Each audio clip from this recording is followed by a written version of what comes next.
Hello అందరికీ. అందరు ఎలా ఉన్నారండి? బాగున్నారా? నేనైతే చాలా చాలా బాగున్నాను. ఇవాటి రెసిపీ వచ్చేసి రాగి సంగటి అండి. చాలా హెల్తీ రెసిపీ ఇది. ఉండలు లేకుండా రాగి పిండి కూడా ఎలా చేసుకోవాలో ప్రాసెస్లోకి వెళ్ళిపోదామా? వచ్చేయండి. 1 గ్లాస్ రైస్ తీసుకుంటున్నాను నేను ఇక్కడ, చిన్న గ్లాసు. మంచిగా క్లీన్ చేసుకోవాలి. 2-3 టైమ్స్ మంచిగా వాష్ చేసుకొని ఒక హాఫ్ అన్ అవర్ నానబెట్టేసుకోవాలి.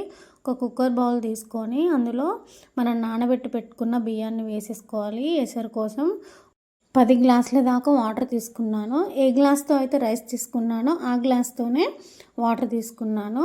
చక్కగా ఉడికిపోయింది కదా, చూస్తున్నారు కదా. ఇట్లా 20 మినిట్స్ ఉడకబెట్టుకోవాలి. ఇలా మెత్తగా అయిపోవాలి. 1 గ్లాస్ బియ్యానికి 1 గ్లాస్ రాగిపిండి సరిపోతుందండి. ఇలా వేసేసుకొని మూత పెట్టేసుకోవాలి. ఆ ఆవిరికి చక్కగా మగ్గిపోతుంది అన్నట్టు. చూస్తున్నారు కదా, మొత్తం అంతా ఒకటే డైరెక్షన్లో కలుపుతూ ఉండాలండి. ఉండలు లేకుండా మంచిగా కలుపుకోవాలి.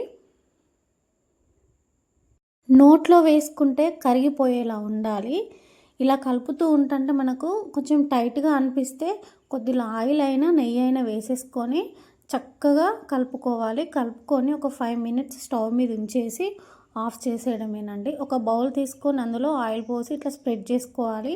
చేసేసుకొని మన రాగి ముద్దని వేసేసుకొని రాగి ముద్దలా చేసేసుకోవాలి.